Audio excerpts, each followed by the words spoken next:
नमः शिवाय। हर हर महादेव। पिछली वीडियो में आपने सुना था श्रावण मास महात्म्य अध्याय 3। आज इस वीडियो में आप सुनेंगे श्रावण मास महात्म्य अध्याय 4, जिसमें धारणा पारणा मासों उपवास व्रत और रुद्र वर्ती व्रत वर्णन में सुगंधा का आख्यान किया गया है। कृपया संपूर्ण महात्म्य को अंत तक ध्यान से जरूर सुने। ईश्वर बोले, हे सनत कुमार, अब मैं धारण पारण व्रत का वर्णन करूंगा। प्रतिपदा के दिन से आरंभ करके सर्वप्रथम पुण्य आह्वाचन कराना चाहिए। इसके बाद मेरी प्रसन्नता के लिए धारण पारण व्रत का संकल्प करना चाहिए। एक दिन धारण व्रत करें और दूसरे दिन पारण व्रत करें। धारण में उपवास तथा पारण में भोजन होता है। श्रावण मास के समाप्त होने पर सबसे पहले पुण्य आह्वाचन कराना चाहिए। इसके बाद हे मानद आचार्य तथा अन्य ब्राह्मणों का वरण करना चाहिए। उसके बाद पार्वती तथा शिवजी की स्वर्ण निर्मित प्रतिमा को जल से भरे हुए कुंभ पर स्थापित करके रात में भक्ति पूर्वक पूजन करना चाहिए तथा पुराण श्रवण आदि के साथ रात भर जागरण करना चाहिए। प्रातः काल अग्नि स्थापन करके विधि पूर्वक होम करना चाहिए। त्रयंबक इस मंत्र से तिल मिश्रित भात की आहुति डालनी चाहिए। उसी प्रकार शिव गायत्री मंत्र से घृत मिश्रित भात की आहुति डालें और पुनः षडाक्षर मंत्र से खीर की आहुति प्रदान करें। तदनंतर पूर्ण आहुति देकर होम शेष का समापन करना चाहिए। इसके बाद में ब्राह्मणों को भोजन कराना चाहिए तथा साथ ही आचार्य की पूजा करनी चाहिए। हे महाभाग, इस प्रकार से उद्यापन संपन्न करके मनुष्य ब्रह्म हत्या आदि पातकों से मुक्त हो जाता है। इसमें कोई संदेह नहीं है। अतएव इस महाव्रत को अवश्य करना चाहिए। हे मुने, अब श्रावण में मास उपवास की विधि को आदर पूर्वक सुनिए। प्रतिपदा के दिन प्रातः काल इस व्रत का संकल्प करें। स्त्री हो या पुरुष, मन तथा इंद्रियों को नियंत्रित करके इस व्रत को करें। अमावस्या तिथि को लोक का कल्याण करने वाले वृक्ष ध्वज शंकर की अर्चना पूजा षोडश उपचारों से करें। तदनंतर अपनी सामर्थ्य के अनुसार वस्त्र तथा अलंकार आदि से ब्राह्मणों का पूजन करें। उन्हें भोजन कराएं तथा प्रणाम करके विदा करें। इस प्रकार से किया गया मास उपवास व्रत मेरी प्रसन्नता कराने वाला होता है। हे सनत कुमार, मनुष्य को सभी सिद्धियां प्रदान करने वाले लक्ष्य संख्या परिमित रुद्रवर्ती व्रत के विधान को सावधान होकर सुनिए। अत्यंत आदर पूर्वक कपास के 11 तंतुओं से बत्तियां बनानी चाहिए।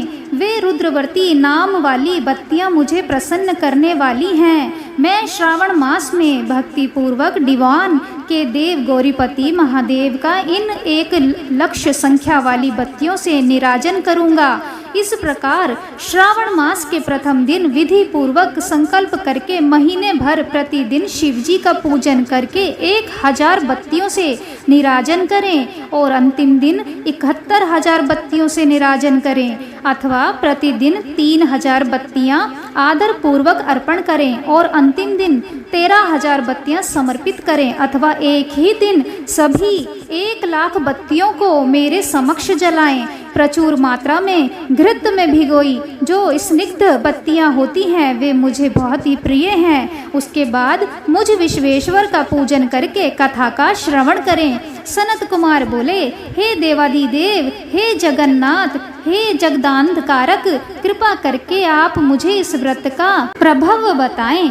हे प्रभु, इस व्रत को सर्वप्रथम किसने किया तथा इसके उद्यापन में क्या विधि होती है? ईश्वर बोले, हे ब्रह्मपुत्र, व्रतों में उत्तम इस रुद्रवर्ती व्रत के विषय में सावधान होकर सुनिए। यह व्रत महापुण्यप्रद, सभी उपद्रवों का नाश करने वाला, प्रीति तथा सौभाग्य देने वाला, पुत्र पौत्र समृद्धि प्रदान करने वाला, व्रत करने वाले के प्रति शंकर जी की प्रीति उत्पन्न करने वाला तथा परम पद शिवलोक को देने वाला है।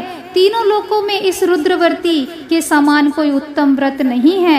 इस संबंध में लोग यह प्राचीन दृष्टांत रख देते हैं। शिप्रा नदी के रम्य तट पर उज्जैनी नामक सुंदर नगरी थी। उस नगरी में सुगंधा नामक एक परम सुंदरी वीरांगना थी। उसने अपने साथ संसर्ग के लिए अत्यंत दुस्सह शुल्क निश्चित किया था। 100 स्वर्ण मुद्रा देकर संसर्ग करने की शर्त रखी थी। उस सुगंधा ने युवकों तथा ब्राह्मणों को भ्रष्ट कर दिया था। उसने राजाओं तथा राजकुमारों को नग्न करके उनके आभूषण आदि लेकर उनका बहुत तिरस्कार किया था। इस प्रकार उस सुगंधा ने बहुत लोगों को लूटा था। उसके शरीर की सुगंध से कोस भर का स्थान सुगंधित रहता था।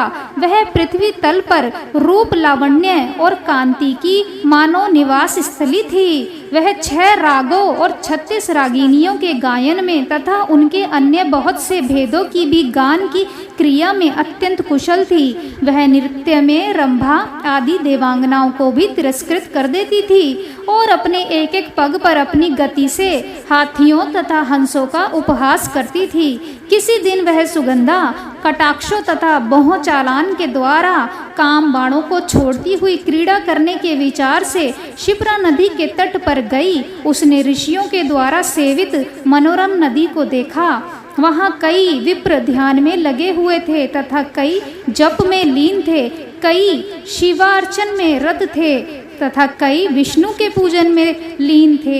हे महामुने, उसने उन ऋषियों के बीच विराजमान मुनि वशिष्ठ को देखा। उनके दर्शन के प्रभाव से उसकी बुद्धि धर्म में प्रवृत्त हो गई।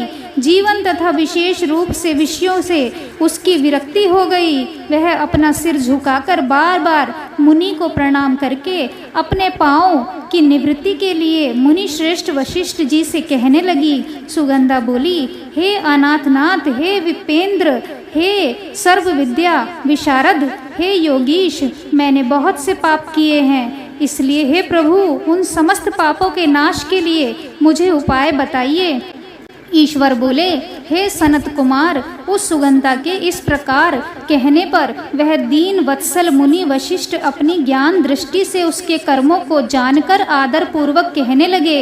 वशिष्ठ बोले, तुम सावधान होकर सुनो। जिस पुण्य से तुम्हारे पाप का पूर्ण रूप से नाश हो जाएगा, वह सब मैं तुमसे अब कह रहा हूँ। हे भद्रे, तीनों लोकों में विख्यात वाराणसी में जाओ। वहाँ जाकर तीनों लोकों में दुर्लभ महान पुण्य देने वाले तथा शिव के लिए अत्यंत प्रीतिकर रुद्रवर्ती नामक व्रत को उस क्षेत्र में करो। हे भद्रे, इस व्रत को करके तुम परम गति प्राप्त करोगी। ईश्वर बोले, तब उसने अपना धन लेकर सेवक तथा मित्र सहित काशी में जाकर वशिष्ठ के द्वारा बताए गए विधान के अनुसार व्रत किया। इस प्रकार उस व्रत के प्रभाव से वह सशरीर उस शिवलिंग में विलीन हो गई। हे सनत कुमार, इस प्रकार जो स्त्री इस परम दुर्लभ व्रत को करती है, वह जिस जिस अभिष्ट पदार्थ की इच्छा करती है उसे निसंदेह प्राप्त करती है। हे सुव्रत, अब आप माणिक्यवर्तियों का महात्म्य सुनिए। हे विपेंद्र, उन माणिक्यवर्तियों के व्रत से स्त्री मेरे अर्ध आसन की अधिकारिणी हो जाती है और महाप्रलय पर्यंत वह मेरे लिए प्रिय रहती है। अब मैं इस व्रत की संपूर्णता के लिए उद्यापन का विधान बताऊंगा। चांदी की बनी हुई नंदीश्वर की मूर्ति पर आसीन स्वर्ण में भगवान शिव की पार्वती सहित प्रतिमा को कलश पर स्थापित करना चाहिए और विधि के साथ पूजन करके रात्रि में जागरण करना चाहिए। इसके बाद प्रातःकाल नदी में निर्मल जल से विधि पूर्वक स्नान करके 11 ब्राह्मणों सहित आचार्य का वरण करना चाहिए। उसके बाद रुद्र सूक्त से अथवा गायत्री से अथवा मूल मंत्र से घृत, खीर तथा बिल्व पत्रों का होम करना चाहिए। इसके बाद पूर्ण आहुति होम करके आचार्य आदि की विधिवत पूजा करनी चाहिए तथा सपत्नीक 11 उत्तम विप्रों को भोजन कराना चाहिए। हे सनत कुमार, जो स्त्री इस प्रकार से व्रत करती है वह समस्त पापों से मुक्त हो जाती है। तत्पश्चात विधान पूर्वक कथा सुनकर स्थापित की गई समस्त सामग्री ब्राह्मण को दे देनी चाहिए। इससे निश्चित रूप से 1000 अश्वमेध यज्ञों का फल प्राप्त होता है।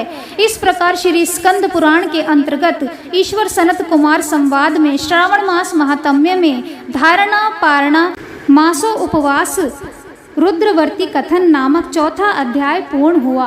ओम नमः शिवाय। हर हर महादेव। अगली वीडियो में आप सुनेंगे श्रावण मास महात्म्य अध्याय 5। वीडियो अच्छा लगे तो वीडियो को लाइक शेयर कमेंट जरूर करें, और यदि आप हमारे चैनल पर पहली बार आए हैं और अभी तक हमारे चैनल को सब्सक्राइब नहीं किया है तो आज ही चैनल को सब्सक्राइब कर लीजिए, साथ ही बेल आइकन को भी प्रेस कर दीजिए, जिससे हमारी आने वाली सभी नई वीडियोस की जानकारी आपको सबसे पहले मिले। राधे राधे।